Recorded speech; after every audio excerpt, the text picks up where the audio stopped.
زمانی کوردی لە ئێستادا حاڵیاندا لە هەرێمی کوردستان ئەوە نییە کە بڵێ زۆر لە مەترسیدا بیتن، یعنی لە حاڵەتی مەترسی دەرچووە بۆ پێوارانەی کە یونسکۆ لە بۆ زمانەکانی دیاری کردووە تقریبان هەڕەشەی لەسەر نەماوە.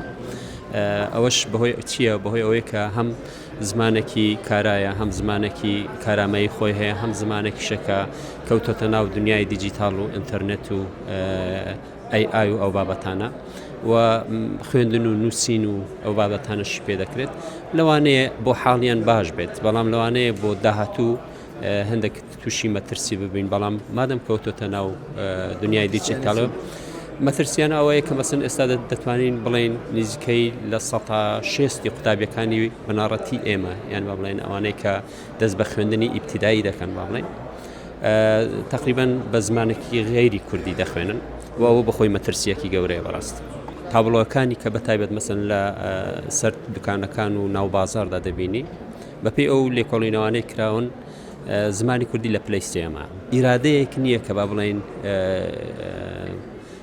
ببێتە هۆکارێک کە ئیتر ئەو شتانە مانع بکرێتن بەڕاستی.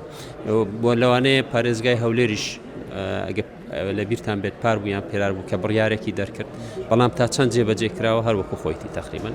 بۆ لەوانەیە ئەو ئیرادەیە سیاسی هێشتا لە گۆڕێ نەبێت، بابەتی اقتصادی، بابەتی سیاسی، بابەتی کۆمەڵایەتی، بابەتی ڕۆشنبیری، ئەو هەموو جارێ وای کردووە کە تقریبان ئەو یاسانە نەچنە با بڵێن جێبەجێکردنەوە.